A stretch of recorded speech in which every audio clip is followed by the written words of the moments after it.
عفو عمومی رو قوه مقننه میده، عفو خصوصی رو رهبر میده بعد از پیشنهاد رئیس قوه قضاییه. همونطور عرض کردیم باز عفو عمومی ناظر به جرم، یعنی قانونگذار جرم را میبخشه. تا این جرم دیگه بخشیده شد، نه این اون. ولی عفو خصوصی ما مجرم را میبخشیم. حالا مجرم رو چطور میبخشیم؟ گاهی اوقات به قول شما موردیه، یعنی این آقا رو ما بخشیدیم، قتلو رو بخشیدیم، این مورد. یه وقت معیاری است. اصولا در کشور ما عفوی که صورت میگیره معیاری است. یعنی شما الان بخشنامه عفو 404 رو نگاه کنید، قوه رئیس قوه قضاییه نگفته است که حسن رو ببخشید، حسین رو ببخشید.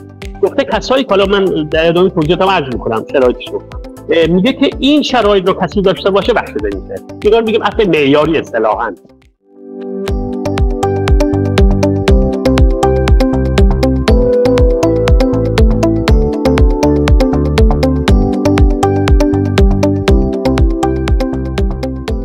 با نام یاد خدا، سلام و عرض ادب و احترام دارم خدمت همراهان همیشگی یک شنبه‌های حقوق مجد.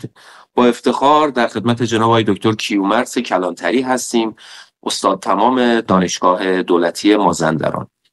آقای دکتر اگر سلام و احوالپرسی با همراهان ما دارید لطفاً ارائه بفرمایید تا بعد وارد بحثمون بشیم.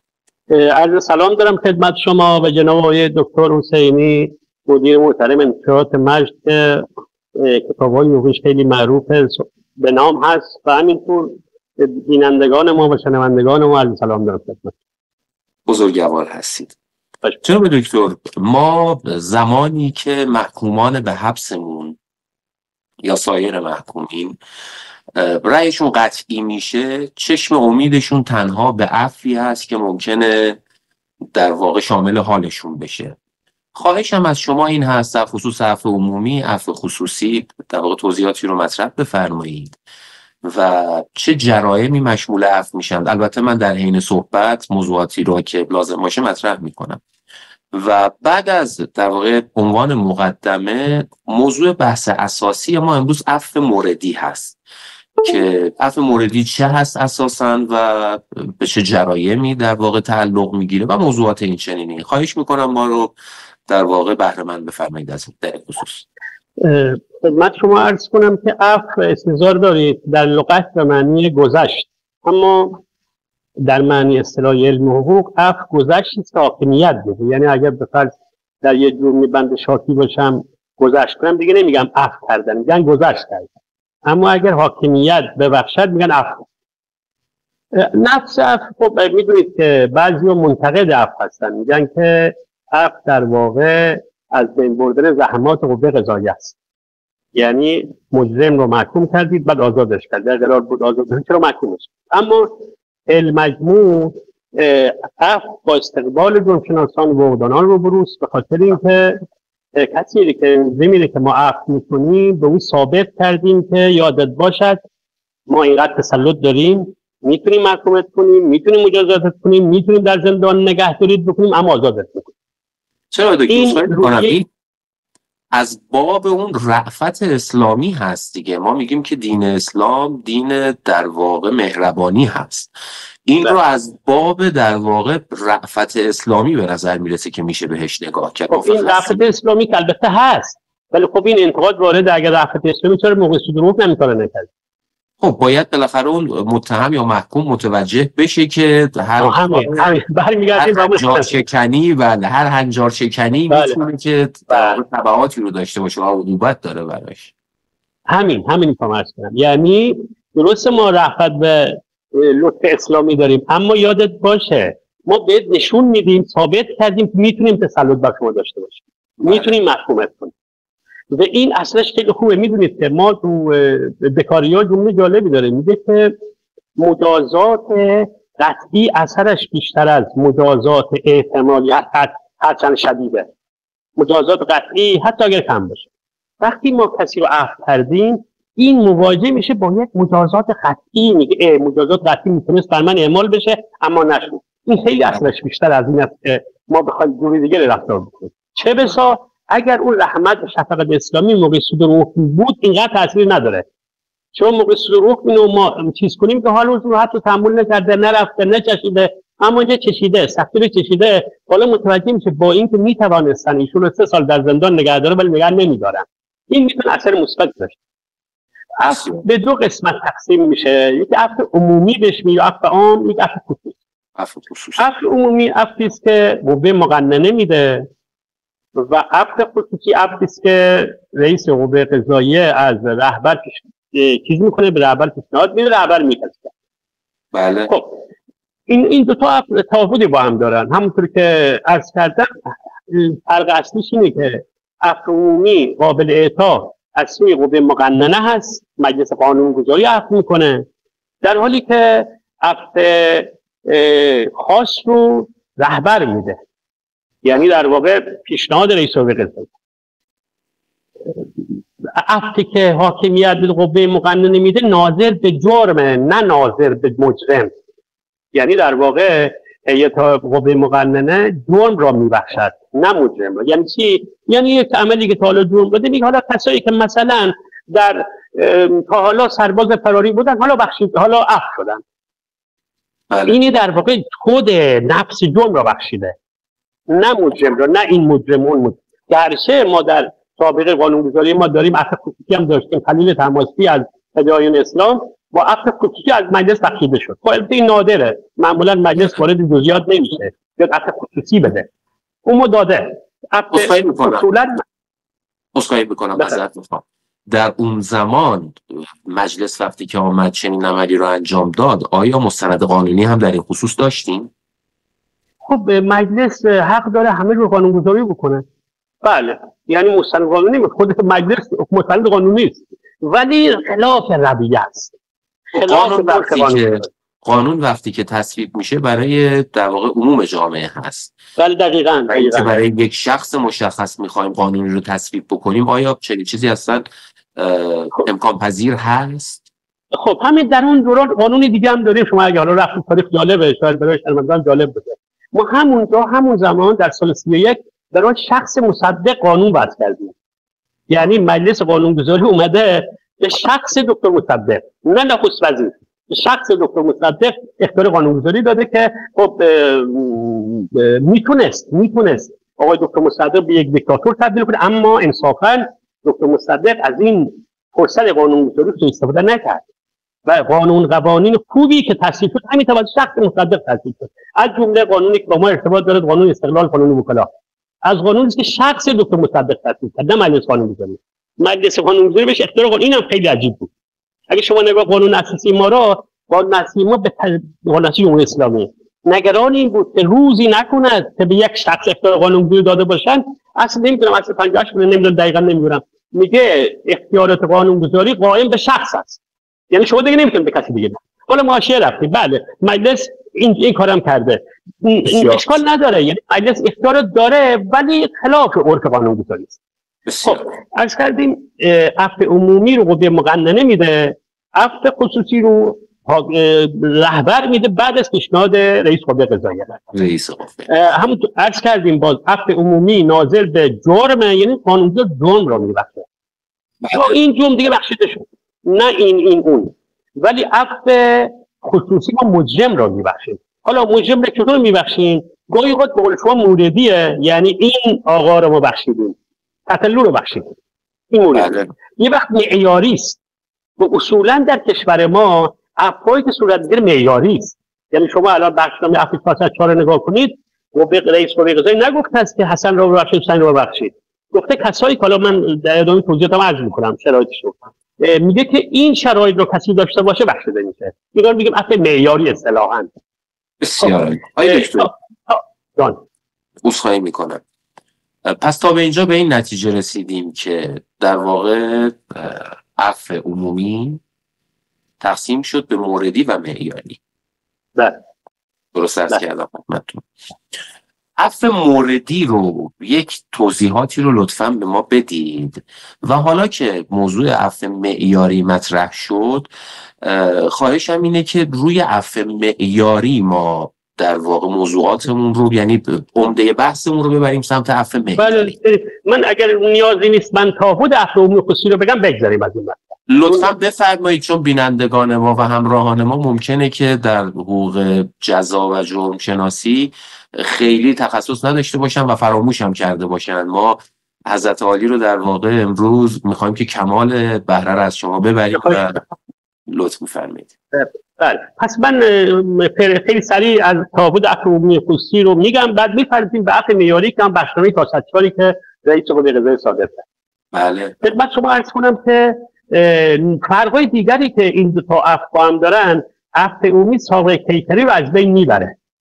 یعنی اصلا شخص اصلا انگار سابقه نداره، انگار سرباز فراری نبوده اصلا. این سابقه نداره. اما عفو خصوصی سابقه رو از بین نمیبره، مگر اینکه به استناد ماده 25 اون زمانی که وجود داره تا اعاده حیثیت بشه به وجود آمده باشه. مثلا حالا جدولی داره 3 سال 5 سال 6 سال گذشته باشه. وقتی که عفو اجرا میشه یعنی از اون فاصله او باید زمانی رو طی کنه تا اعاده حیثیت بشه، وگرنه همچنان سابقه کیفری محسوب میشه. سابقه کیفری مؤثر داره با عفو خصوصی، حتی اگر اول عفو کنه. عفو عمومی نه تنها شامل شرکای جرمه، معاونین جرم هست، نه تنها مباشر جرم، شریک جرم است، معاون جرم است. وقتی میگه کسی که سرباز فراری دیگه قابل تعقیب نیست، بله. یعنی نه تنها این کسی که سرباز فراری قابل تعقیب نیست، ولی کسی که معاونت کرده هم قابل تعقیب نیست. ولی عفو خصوصی و عفو خصوصی اینطور نیست. عفو خصوصی چه بسا کامل معاون نشود، اصلا خود معیاری که قوه قضاییه داده است باشه. یعنی در واقع قوه قضاییه بخشنامه‌ای که صادر بعد از اینکه رهبر دستور دادن درباره پذیرش کردن، این میاد میگه که این شرایط کسی داشته باشه. حالا ممکنه کامل شریک بشود نشود، ممکن کامل مباشر بشود نشود، کامل معاون بشود نشود، اون دیگه چیز نیست. در حالی که عفو عمومی وقتی ما عفو عمومی میدیم بلا تردید کامل شریک و معاون جرم هم میشه. بسیار دکتر، عذر تقصیر دارم، معذرت میخوام. من میخوام که موضوعات رو تا ازش خیلی عبور نکردیم در واقع مسائلی رو مطرح بکنم که در واقع شبهه‌ای پیش نیاد و همه چیز مطرح شده باشه. در خصوص عفو عمومی کاملا توضیح دادید، خیلی متشکرم. چه جرایمی رو در واقع در بر میگیره این عفو عمومی؟ به چه جرایمی تعلق میگیره؟ عفو عمومی بستگی به حاکمیت قوه مقننه هیچ جرم هیچ نمیشه باید معیار تعیین کرد. معیار قوه مقننه نمیشه، قوه مقننه میگیره. قوه مقننه میگه که کسایی که مثلا این جرم رو انجام دادن دیگه قابل تعقیب نیستن. اون جرم همچنان به قوت خودش باقی هست؟ یعنی همچنان اگر کسی بعد از این تاریخ جرم انجام بده مجرمه؟ نه، ببینید بستگی به قانونگذاری داره. میگه تا حالا کسی که جرم اتهام سرباز فراریه بخشیده شد. کسایی که مثلا در تظاهرات خیابانی نمیدونم سال فلان شرکت کردن اینا بخشیده شد. یعنی این جرم رو میبخشه، این جرم بخشیده میشه. بسیار متشکرم. شما در خصوصی بفرمایید. بله بریم از خصوصی بگیم. تفاوت رو نگیم بگیم خلاصه. تفاوت‌ها رو هم بفرمایید. نه من فقط خواستم که جرایم رو بپرسم که خارج نشیم از در واقع. من اجازه بدید من این پرسوال رو عرض بکنم. عفو عمومی وقتی که مجازات اصلی رو رفع میکنه در واقع ساقط میکنه، چون وقتی جرم ساقط میشه به تبع آن مجازات ساقط میشه. همه مجازات ساقط. استظهار دارید که مجازات ما ممکن اصلی باشه، ممکنه تکمیلی باشه، ممکنه تبعی باشه. وقتی عفو عمومی میدیم کاملا مجازات ساقط، به خاطر جرمی وجود نداره. جرم حالت به اصطلاح ما جرمیتش از دست میده. بله. ولی وقتی که عفو خصوصی میدیم، نه، اون عفو خصوصی فقط خود اون مجازات اصلی رو ساقط میکنه مگر اینکه تصریح شده باشد. یعنی به فرض قانونگذار میگه که کلاهبردار نمیتونه مدیر عامل شرکت بشه. حالا قانونگذار اومده به فرض کسی کلاهبرداری کرده رو بخشیده، ولی معنیش نیست که دیگه میتونه مدیر عامل شرکت بشه. به فرض. بله. همینطور مجازات تبعی هم با عفو عمومی در واقع از بین میره، یعنی متبعی ندارد، در حالی که عفو مجازات تبعی ممکن اونجا باشه. یعنی هم مجازات تکمیلی هم تبعی در عفو عمومی از بین میرن، ولی در عفو خصوصی از بین نمیره مگر سراحت بشه. عفو عمومی در همه حال قابل اعماله. وقتی میگیم که این جرم مشمول عفو عمومی شده، چه تعقیب شده باشد، چه در بازداشت باشه، چه نمیدونم در زندان باشه، اصلا بخشیده میشه. اگه در زندان آزاد میشه، اگه در حال تعقیب نمیشه، اگه تعقیب نشه دیگه از این بعد تعقیب نمیشه. در حالی که عفو خصوصی فقط بعد از حکم قطعی است. آن هم بعد از اینکه رئیس قوه قضاییه پیشنهاد داده حکم قطعی باید صادر بشه. رئیس قوه قضاییه پیشنهاد میده، رهبر میپذیره، اون میشه مسئول عفو خصوصی. خدمت شما عرض کنم که در عفو عمومی قراری که مرجع قضایی صادر میکنه در واقع قرار منع تعقیب اگر تا حالا تعقیب نشده، یعنی اصلا تعقیب ممنوع است. در حالی که عفو خصوصی ما قرار موقوفی تعقیب صادر، اگر قرار یک کسی رو ما بخشیدیم یعنی تا حالا تعقیب نشده است اگر به صورتی بخشیده شد. بله این تفاوت. اما اگر اجازه بدید دیگه بپردازیم به عفویی که در واقع شرایط عفو خصوصی که در بخشنامه تالتکرار اومده. اگه اجازه بدید لطف می‌فرمایید، با افتخار میشنوید. بله بله. خدمت شما عرض کنم که قانونگذار بخشنامه‌ای که در سال 1404 یعنی در که میگم یعنی همین اخیراً مبعث حضرت رسول صلی الله و امام جعفر صادق علیه السلام این رئیس قوه قضاییه از رهبر خواسته بخشش بده و این شرایط رو که اجازه بدید و من خدمتتون عرض بکنم. مواردی که در اینجا قابل توجه یکی این که چه کسایی رو چه جرایمی رو رئیس قوه قضاییه تقاضای بخشش کرد و قبول شد. اولین بندی که در بند الف این بخشنامه اومده محکومانی که در جرایم امنیتی به 5 سال کمتر محکوم شدن، کسایی که جرم امنیتی انجام دادن به 5 سال کمتر محکوم شده باشند و اگر از زمان قتل بیش از 5 سال گذشته باشه و تاکنون اجرا نشده، حالا متواری فرار که رفته خارج از کشور هر چی باشه، حکم صادر شده، قطعی هم شده، منتها مجازات هم تا 5 ساله ولی 5 سال گذشته اجرا نشده، در چنین صورتی اگر او موضع‌گیری سیاسی علیه مثال مملکت و ضد امنیتی نکرده باشد و در این جنگ 12 روزه تعمیدی در واقع علیه جمهوری اسلامی موضع نگرفته باشد، جنگ اسرائیل با ایران، او مشمول عفو میشه. یعنی دیگه اصلا دولت متخاصم نداشته باشه. بله بله بله همکنون مدل متخاصم نداشته، درسته. بله عرض کردیم اولین مورد محکومین به جرایم امنیتی که مجازاتشون 5 سال باشد و 5 سال از محکومیت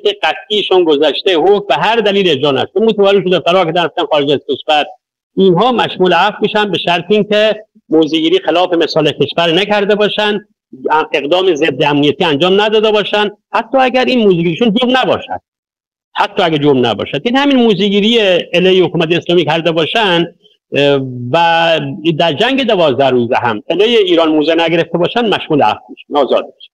بله. محکومینی که حالا این جرایم امنیتی که تعقیب نشدن، اما اونایی که در حال حبس هستن، اینا چطور مشمول عفو میشن؟ قانون اون بخشنامه میگه که 2/3 باقی مانده محکومیانی که حبسشون تا 2 ساله، کمتر از 2 سال حبس برن، اینا اگه 2/3 گذرانده باشن مشمول عفو میشن. البته یک قیدی هم داره، به شرطی که حداقل 3 بار گذرانده باشن، یعنی اگه 4 ماه محکوم شدن این باید 3 بار گذرانده باشه تا بتونه آزاد بشه. بله. 3/5 باقی مانده حبسی که بیش از 2 تا 5 سال بشه، یعنی در واقع بیش از 5 سال، در واقع 2 تا 5 سال که میگیم یعنی بیش از 5 سال. اگر بیش از 5 سال بشه 3/5 گذرانده باشه مشمول عفو میشه. همینطور 2/5 باقی مانده حبسی که بیش از 5 تا 10 سال بشه. همینطور من سریع میکنم دیگه، خیلی توضیح ندم اینا رو. 1/5 باقی مانده حبسی که بیش از 10 تا 20 سال بشه. 1/6 باقی مانده محکومیت محکومانی که حبسشون بیش از 20 تا 25 سال باشه، در صورتی حداقل 2 سال را تحمل پذیره. همه حبس‌های محکومین جرایم غیر عمدی، هر چی حبس باقی مانده دارن، کلیه محکومان غیر عمدی بخشیده شدن، یعنی هر جرم غیر عمدی به حبس محکوم شده باشه بخشیده.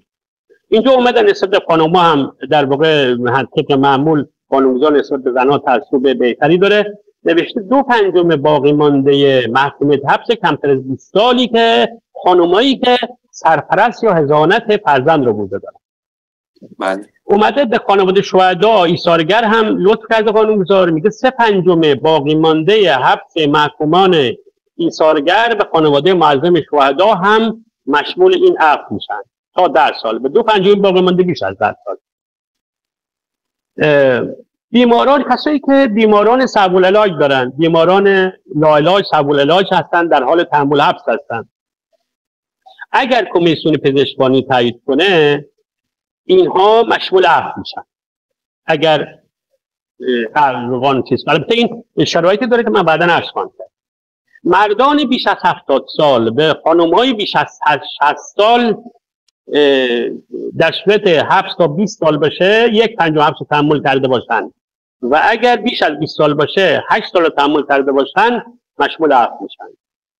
جزای محکومان باقی مانده محکومیت حبس جزای نقدی اتباع بیگانه، اتباع بیگانه که در ایران زندان بشن و اگر جزای نقدی یا حبس رو یه قدر تحمل کرده باشن بخشیده میشن، مشروط به اینکه 1/5 مجازات رو گذرانده باشن. یعنی اگه 1/5 حبس گذرانده باشن بیگانگان اتباع بیگانه آزاد میشن.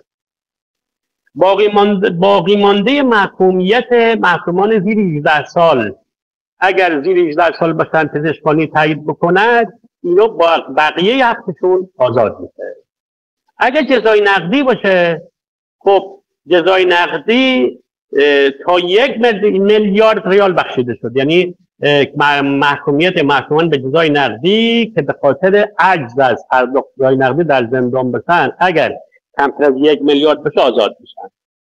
همینطور باقی مانده محکومیت جزای نقدی از 1 میلیارد یا تا 5 میلیارد ریال در صورتی که 3 ماه به دلیل عجز از پرداخت جزای نقدی تحمل حبس کرده باشن. استظهار دارید که الان کسی که به جزای نقدی محکوم میشه قانونگذار قوه قضاییه ایشون رو به ازای هر 250,000 تومان 1 روز حبس میکنه.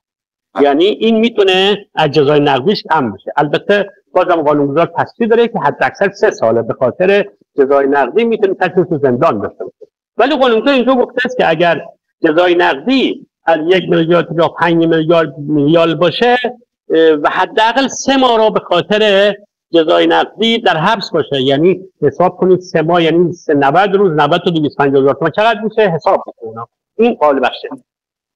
همینطور باقی مانده محکومیت جزای نقدی از 5 میلیارد تا 10 میلیارد ریال در صورتی که یعنی جزای نقدی از 5 میلیارد 500 میلیون تومان تا 1 میلیارد باشه حداقل 6 ماه را برای بدل از حبس بدل از جزای نقدی تحمل حبس کرده باشه. از کردم کسایی که به جزای نقدی محکوم میشن هم توضیح دادم به ازای هر 250 تومان 1 روز حبس جزای هر 1 روز حبس 250 جزای نقدی رو هست. بله. باقی مانده محکومیت جزای نقدی بیش از 10 میلیارد ریال اگه بیش از 1 میلیارد تومان باشه 1 سال را به دلیل عجز از پرداخت جزای نقدی در زندان آزاد میشن. حالا اینجا اومده قانونگذار تصریح کرده که خب حالا یه نفر میتونه هم حبس هم جزای نقدیش مشمول عفو باشه، یعنی هم به خاطر حبس رو عفو کنی هم جزای نقدی. قانونگذار میگه اشکال نداره. تفسیره بند پ میگه که اگر کسی که هم حبس محکوم میشن هم جزای نقدی اگر شرایط هر دو رو داشتن آزاد میشن. حالا میرسیم به موضوعات اعدام. کسایی که به اعدام محکوم میشن خب استظهار دارید که اعدام که میگیم یعنی قصاص نفس نه. اون قصاص نفس که دیگه بله درست قصاص نفس در معنی لغوی اعدامه، اما خب ما قصاص نفس معنی دیگه ازش داریم. کسایی که به اعدام محکوم میشن غیر از قصاص نفس اونها هم مشمول عفو شدن. حالا مواد مخدر یا جرم شرایط رو عرض خواهیم کرد. حالا میگه قانونگذار میگه 1 درجه از مجازاتشون پایین میاد. 1 درجه از مجازات رو هنوز تکلیف از لحاظ قانونی 1 درجه کم از اعدام معلوم نیست چیست، اما استعلامی که از کارگروه پاسخگوی استعلامات نحوه اجرای عفو از قوه اجرای مستقل در قوه قضاییه کردن گفتن که منظور از 1 درجه پایین‌تر از اعدام 30 سال حبسه.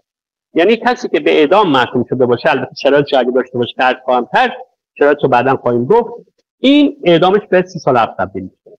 کلیه کسایی که به شلاق محکوم شدن آزاد میشن اگر اجرا نشده باشه دیگه. کلیه کسایی که شلاق یه موضوعی رو من مورد سوالم بود که خودتون پاسخ دادید. آنچه که در واقع در اعدام فرمودید و شلاق در فرمایشاتون فرمودید که در واقع قصاص رو در بر نمیگیره. میشه گفت که آیا فقط به تعزیرات تعلق میگیره؟ بله اصولا عفو تعزیراته. اصولا قوه عفو خصوصی راجع به قصاص که نمیتونه نظر بده، ولی بعضا در شما گاهی اوقات تو قانون هم دارید که مثلا رهبر میتونه عفو کنه در حدود، ولی عفو عمومی که راجع به حدود تصمیم نمیگیره اصلا. قوه مقننه به هیچ وجه عفو عمومی راجع به حدود نمیده. عفو خصوصی هم راجع به حدود قصاص اصولا نمیدن مگر رهبر اختلاف خاصی داشته در بعضی از حدود. بسیار اما شرایطی که قانونگذار برای عفو در نظر گرفته، یکیش بیش از یک فقره نداشتن بیش از یک فقره، یعنی یک فقره ظاهرا اشکال ندارد. اگر 2 فقره به بیشتر سابقه محکومیت قطعی داشته باشه، تا درجه 6 البته، تا درجه 6 اگر این محکومیت حبس داشته باشه، محکومیت قطعی داشته باشه، نمیتونه در واقع از عفو استفاده کنه. درجه 6 هم بیش از 2 ساله، بیش از 2 سال. یعنی اگر کسی یک فقره سابقه محکومیت بیش از 2 سال داشته باشه، نمیتونه از عفو استفاده کنه. عدم ارتکاب جرم عمدی جدید مستوجب مجازات درجه 1 تا 6، یعنی همون حبس بیش از 2 سال در حال تحمل حد در حال اجرا در زمان مرخصی. اگر در زمان اجرا او جرم انجام داده باشه، یک حبس درجه 6 تعلق بهش بگیره، این مشمول عفو نمیشه. حالا یعنی چطور ممکنه در زندان جرم انجام داده باشه یا مرخصی آمده باشه، در مرخصی جرم انجام داده باشه. بله. شرط دیگر برای عفو نداشتن مدعی خصوصی یا شاکی است. خب اصولا میدونی این نکته من قبلا باید عرض می‌کردم، عفو به هیچ وجه حقوق خصوصی افراد رو نادیده نمیگیره. یعنی اگر کسی در تخریب مشمول عفو میشه، معنیش این نیست که مجازات مثلا مدنیش از بین بره. و همین دلیل صراحت داره که اگر کسی مدعی خصوصی داره، نمیتونه مشمول عفو بشه مگر اینکه رضایت شاکی رو بگیرد یا ترتیب پرداخت را بدهند. ترتیب پرداخت رو تا پایان آذر 404، یعنی اون بیاید از شاکی رضایت بگیره که آقا من مثلا دادم رضایت گرفتم، یا اینکه ترتیب پرداخت یعنی چی؟ یعنی با هم کنار بیان، لا چک میگیرن یا نوشته میگیرن از هم دیگه، به هر حال یه جورایی با هم کنار بیان تا پایان آذر 404. اگه کنار بیان دیگه این میتونه مشمول عفو بشه. بله که عذرخواهی میکنم، آیا اگر اعصار از پرداخت در واقع اون رد مالش بده، فرض رو بر این میگیریم شخصی محکوم شده به کلاهبرداری، 1 سال حبس داره و رد مال و جزای نقدی، اگر نسبت به رد مال و جزای نقدیش، حالا جزای نقدی میتونه که مشمول عفو بشه، ولی اگر نسبت به رد مالش اعصار داده باشه و این اعصار پذیرفته شده باشه، به منزله فراهم نمودن موجبات تلقی میشود یا خیر؟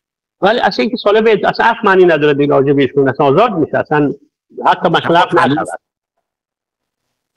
حالا فرض رو بر این میگیر، ببینید یه بخشی از مجازات رو میبایست تحمل کرده باشه اگر حبسش شده باشه. نه، فرضی رو من مطرح کردم خدمتتون که هنوز بخشی از حبسش مونده، مثلا 1/3 از حبسش. فهمیدم، حبسش باقی مونده. اگر حبسش مشمول عفو نشده باشه، خب این که باشه دیگه، اون اصرارش هم به دردش نمیخوره. اگر شده باشه دیگه از زمینه حبس مشمول اصرار داده، آیا حبسش تعلق میگیره یا نه دیگه. اون حبسش که به خاطر عفو بخشیده میشه، احسارش هم قبول شده که اصلا منتفی اصلا این معنی نداره. بسیار متشکرم، سپاسگزارم. مرسی.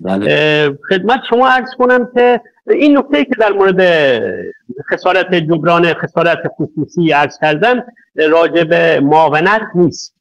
میدونید که شما جرم ممکنه مباشر باشه، معاون باشه. مباشر جرم مستلزم این است که برود رضایت خصوصی بره، راجع به معاونت نه. بعدی قانونگذار میگه چه کسایی استثناء هستن از عفو شدن. حالا اینم جالبه، دیگه چه کسایی نمیتونن مشمول عفو بشن؟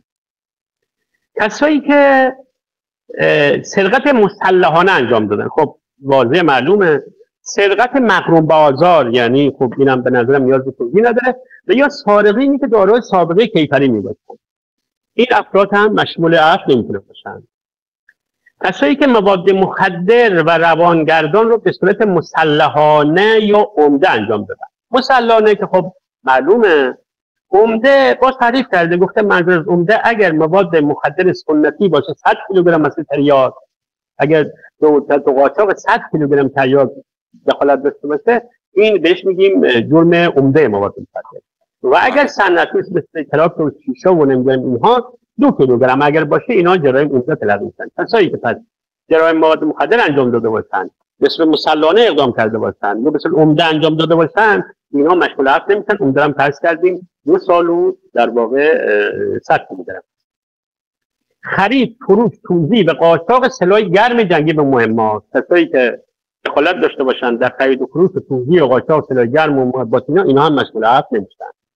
کسی که علیه امنیت داخلی و خارجی جرم انجام داده، امنیت خارجی و داخلی در جنس بالاتر یعنی بیش از 10 سال، کسی که جرم علیه امنیت انجام داده باشه و بیش از 10 سال باشه، جرم امنیت انجام داده بیش از 10 سال مجازات شه، این مشمول عفو نمیشه، چه امنیت داخلی باشد چه خارجی باشد. جرم علیه امنیت هم که قانونگذار استدلال داده از ماده 490 قانون تجهیزات شمارش کرده، منظور از جرم علیه امنیت. بله. باز یه تفصیله داره میگه جاسوسی، همکاری با دولت متخاصم رژیم صهیونیستی. اگر کسی برای نظام رژیم صهیونیستی غاصب و در واقع اشغالگر جاسوسی کرده باشه یا همکاری کرده باشه و یا در گروه‌های غیرقانونی تروریستی عضویت داشته باشه یا مردم را تحریک به ترغیب به جنگ و کشتار بکند یا اسناد به اطلاعات نظامی را افشا بکنه، به هیچ وجه قابل عفو نیست. یعنی اونجا اگر دقت کرده باشید اون جرائم علیه امنیت گفتی که بالاتر از 10 سال قابل عفو نیست، مشمول ظاهرا معنیش این است که زیر 10 سال قابل عفوه. اما میگه اگر این جرائم را انجام داده باشن، جرائم که عرض کردم، اگر این جرائم را انجام داده، این وضعیت داشته باشن، جاسوسی کرده باشن، با رژیم صهیونیستی همکاری کرده باشن، ولی اینکه مجازاتش کمتر از 10 سال باشه، قابل بخشش نیست. کسایی که در زندان بر جرایم خود اصرار بورزند یا مرتکب جرم جدید در زندان بشن. حالا این مرتکب جرم جدید در زندان بشن واضحه، کسی تو زندان اومده جرم جدید انجام داده، این مشمول عفو نمیشه. اما من حقیقت متوجه نشدم منظور قوه قضاییه چیه که میگه محکومینی که در زندان بر جرایم خود اصرار ورزیده. من این واژه رو متوجه نیستم، نمیدونم منظورش چیه. یعنی جرم اصرار ورزی یعنی چی؟ یعنی نمیدونم، یعنی دوباره جرم انجام بده. خب گفته است مرتکب جرم جدیدی بشه، این یه بار گفتی جرم جدیدی بشه، بر وقوع جرم اصرار کردم نمیدونم، این رو باید دیگه اصطلاح بشه. آدم روبایی در صورت عدم گذشت ساکی خصوصی و اگر محکومیت بیش از 5 سال باشه، یعنی آدم روبایی اگر شاکی نبخشه قابل بخشش نیست، قابل آزادی نیست، و یا محکومیتش بیش از 5 سال باشه، اینا هم به هیچ وجه قابل آزادی نیست. اسید پاشی هم از جمله جرایمی است که قانونگذار ممنوع کرده افراد. دایر کردن مرکز فساد و فحشا، کسی که بیاید مراکز فساد و فحشا که حالا نظر قانونگذار از فساد و فحشا منظور فساد و فحشای جنسی است، دایر بکنه، شرکت دایر بکنه یا زن و مرد رو با هم جمع کنه، این مشمول عفو نیست. اختلاس و ارتشاء مشمول عفو نیست مگر اینکه رد مال به جزای نقدی رو پرداخت کرده باشه. خب جزای نقدی که متعلق به دولته، رد مالم که خب ناظر به خود شاکی است، یعنی اون کسی که ازش رشوه گرفته مثلا به راشی، یعنی باید مرتکب به راشی بده. اگر تا پایان مهر 404 مال رو رد مال چیز رو اون در اختلاس رد مال کنه و جزای نقدی بده، مشمول عفو میتونه بشه، وگرنه ممنوعه. تا پایان از کردم، تا پایان هم که درس کردم، تا پایان مهر 404. جرم کلاهبرداری قابل عفو نیست اگر به این شرط که رضایت شاکی رو جلب نکند یا رد مال نکند. یعنی اگر یکی از اینا باشه، شاکی رضایت نداشته باشه یا مال رد نشده باشه، مشمول در کلاهبرداری نمیشه بشه عفو کرد. یعنی در کلاهبرداری حتی اگه مالم رد شده باشه و اگه شاکی رضایت نده، مشمول عفو نیست. یعنی هر دو باید با هم باشه، هر دو باید جمع بشه. یعنی بله. شاکی هم یا من اشتباه دارم میکنم زایدم برای یک لحظه. جرم کلاهبرداری در صورت عدم جلب شاکی یا رد، آره هر دو تاست. بله هر دو تاست. بله درست. یعنی اگر یکی از اینا باشه قابل عفو نیست. یعنی هم باید مال رو هم باید مال رو رد کنه، هم رضایت شاکی رو بگیره. یعنی ممکنه در کلاهبرداری مال رو داده باشه اما شاکی رضایت نداده باشه، باز هم قابل عفو نیست. جعل اسکناس به ضرب سکه تقلبی. حالا جعل اسکناس که خب معلومه، ولی نمیدونم چرا به قضیه ضرب سکه تقلبی رو گفته است. اصلا سکه‌ای وجود نداره و الان این در واقع طالب انتهای موضوع است. شاید منظور سکه‌های بهار آزادی هست. سکه منظور با سکه تقلبی که میگیم نمیدونم، لفظ عام دیگه، لفظ عام کل مجموعه خودش رو در بر. بله ممکنه شاید منظورشون باشه، ولی خب اصولا ما چون ضرب سکه رو تو جرایم رایج داریم، حالا بله ممکنه نظرش خود درست داره، ممکنه اون باشه. مباشرت، مشارکت و یا معاونت در اخلال عمده یا کلان در نظام اقتصادی. تو جرم اخلال در نظام، قانون اخلال در نظام اقتصادی کشور هم این مشکل وجود داره که عمده و کلان مفهومش موسع هست.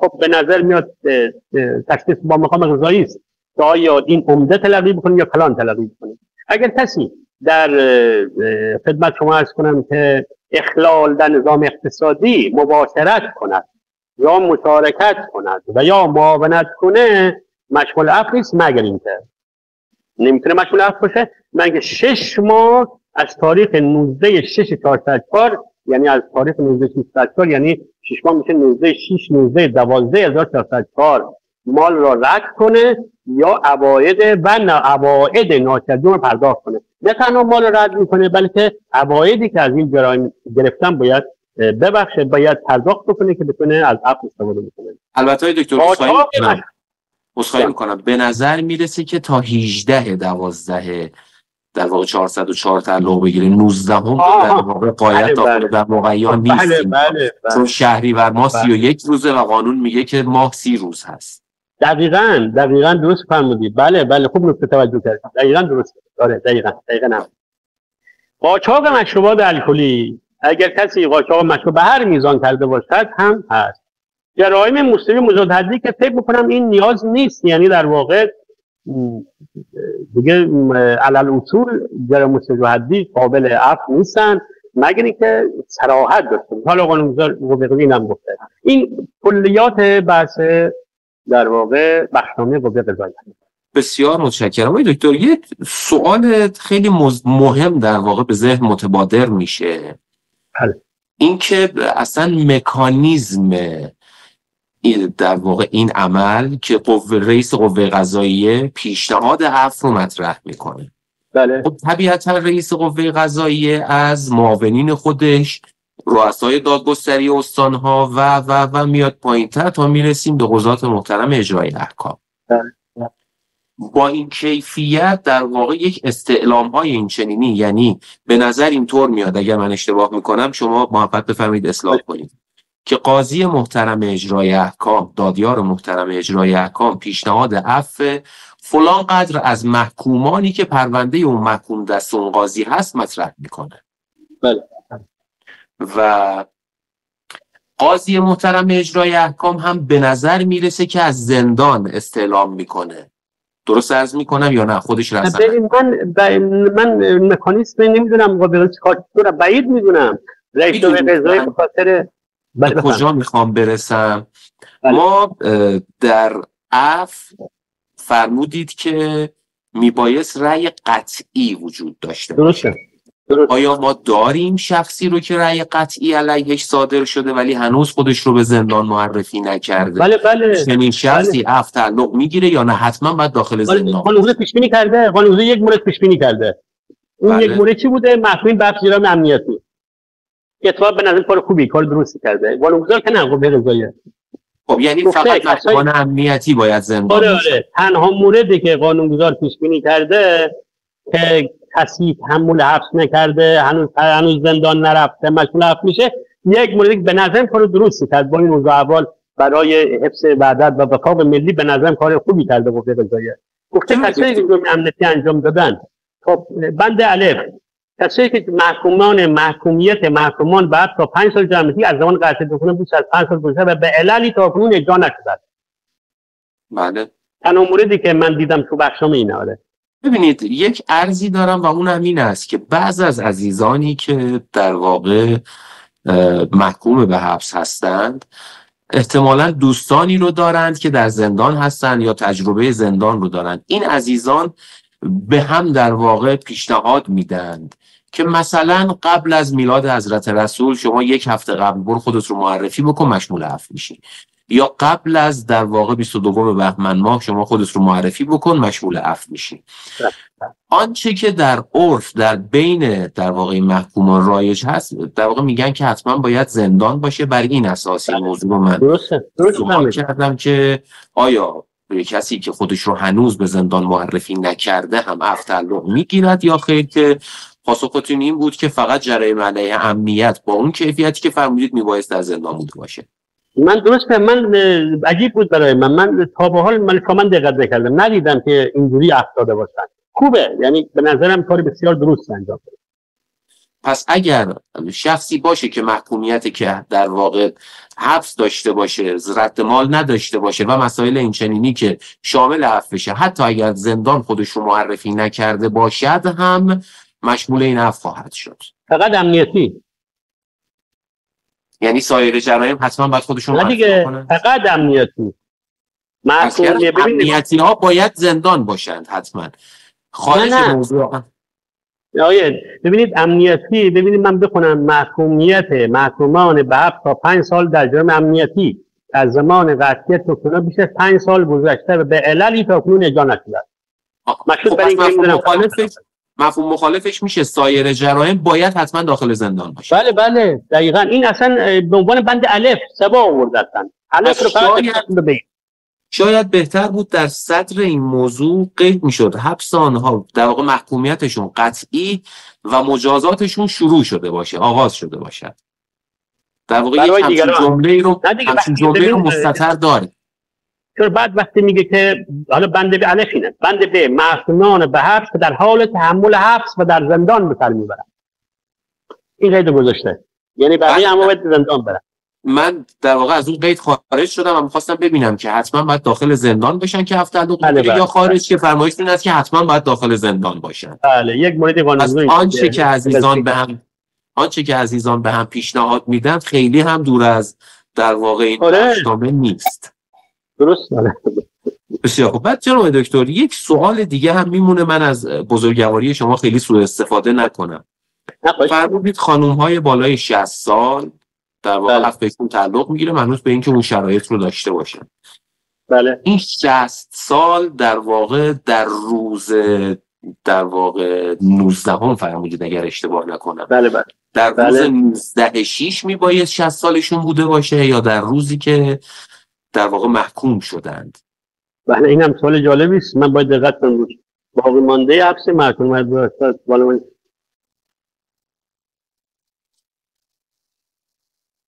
به نظر میاد تا 19/6 باید 60 سالتون تمام شده باشه. سال خود در اون تاریخ میباید خانم‌ها 60 سال و آقایون 80 سالشون 70 سال عذر تقصیر دارم.